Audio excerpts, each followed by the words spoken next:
বিসমিল্লাহির রহমানির রহিম। আসসালামু আলাইকুম। আজ আমি নিয়ে এসেছি গুঁড়ো দুধের কালোজাম মিষ্টির রেসিপি নিয়ে।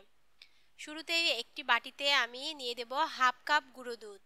এবার এর মধ্যে দিয়ে দেব 1 টেবিল চামচ সুজি, 2 টেবিল চামচ ময়দা এবং হাফ চা চামচ বেকিং সোডা।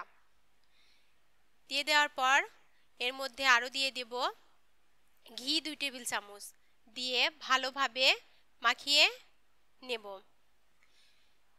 মাখানো হয়ে গেলে একটি রুম টেম্পারেচারে থাকা ডিম দিয়ে একটু নরম করে মাখিয়ে নেব।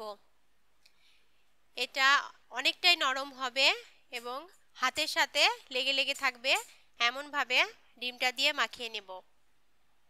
দেখুন কতটা নরম করে মাখিয়ে নিয়েছি। আমার সামান্য একটু ডিম বেঁচে গিয়েছে, আপনাদের কম বেশি লাগতে পারে। এখন ঢেকে রেখে দেব একটি সাইডে 10 মিনিটের জন্য। 10 মিনিট পর ঢাকনাটি খুলে 2 হাতে সামান্য ঘি মাখিয়ে নিয়ে ডো থেকে সামান্য ডো নিয়ে হাতের তালুতে ঘুরিয়ে গোল করে মিষ্টির শেপ দিয়ে নেব। দেখুন আমি কিভাবে গোল করে মিষ্টির শেপ দিয়ে একটি মিষ্টি বানিয়ে নিয়েছি। আর এভাবেই সবগুলো মিষ্টি বানিয়ে নেব। আমার প্রায় হাফ কাপ গুঁড়ো দুধের 20টির মতো মিষ্টি হয়েছে। আমি একটু ছোট ছোট করে মিষ্টিগুলো বানিয়ে নিয়েছি, আপনারা চাইলে বড় করে তৈরি করে নিতে পারেন। এবার চুলায় একটি কড়াই বসিয়ে পরিমাণ মতো তেল দিয়ে একেবারে লো হিটে তেলটি হালকা গরম হয়ে বুটবুট শব্দ হয়ে আসলেই দেখব মিষ্টিগুলো সম্পূর্ণ ঢেলে দিয়ে দেব।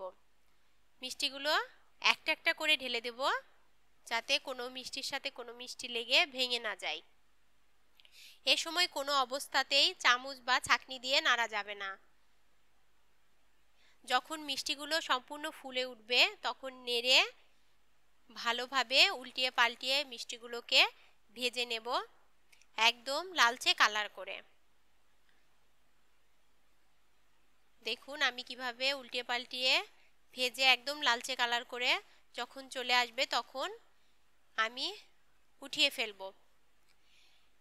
এবার হাফ কাপ গুঁড়ো দুধের জন্য হাফ কাপ চিনি দিয়ে দেব একটি বাটিতে। এবার হাফ কাপ চিনির জন্য হাফ কাপ পানি দিয়ে দেব। দুটো এলাচ দিয়ে দেব সামান্য একটু ফাটিয়ে। যখন চিনির পানিটাতে বলক চলে আসবে, চিনিটা গলে সম্পূর্ণ গলে যখন বলক চলে আসবে তখন আমি ভেজে রাখা মিষ্টিগুলো দিয়ে দেব। আর এ সময় মিষ্টিগুলো হালকা সামান্য গরম থাকবে, হাতে নিয়ে আমি দেখিয়ে দিচ্ছি আপনাদের। মিষ্টিগুলো দিয়ে দেওয়ার পর ঢাকনা দিয়ে ঢেকে মিডিয়াম হিটে রান্না করে ফেলবো প্রায় 5 মিনিটের মতো। ঢাকনার ছিদ্রটাও আমি টিস্যু দিয়ে বন্ধ করে দিয়েছি। এই 5 মিনিটে কখনোই ঢাকনাটি উঠানো যাবে না, সম্ভব হলে একটু নেড়ে ছাকিয়ে দেওয়া যেতে পারে। 5 মিনিট পর ঢাকনাটি তুলে দেখুন আমার মিষ্টিগুলো কতটা ফুলে গেছে। যখন ফুলে যাবে তখন ঢাকনাটি খুলে আরও প্রায় 2 মিনিটের মতো মিষ্টিটা রান্না করে ঢাকনা দিয়ে ঢেকে সারা রাতের জন্য রেখে দেব। দেখুন ঠান্ডা হয়ে আসলে মিষ্টিটা কতটা পারফেক্ট হয়েছে আর এর ভেতরটা কতটা রস ঢুকেছে আপনাদের আমি দেখিয়ে দিচ্ছি। দেখুন, আর এভাবেই তৈরি হয়ে গেল আমার গুঁড়ো দুধের কালোজাম মিষ্টি। আপনাদের আমি একটি কেটে দেখিয়ে দিচ্ছি এর ভেতরটা কতটা সুন্দর হয়েছে।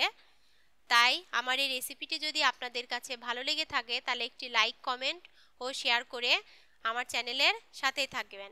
আফনান কিচেনের সাথে থাকার জন্য আপনাদের সবাইকে অসংখ্য ধন্যবাদ। আল্লাহ হাফেজ।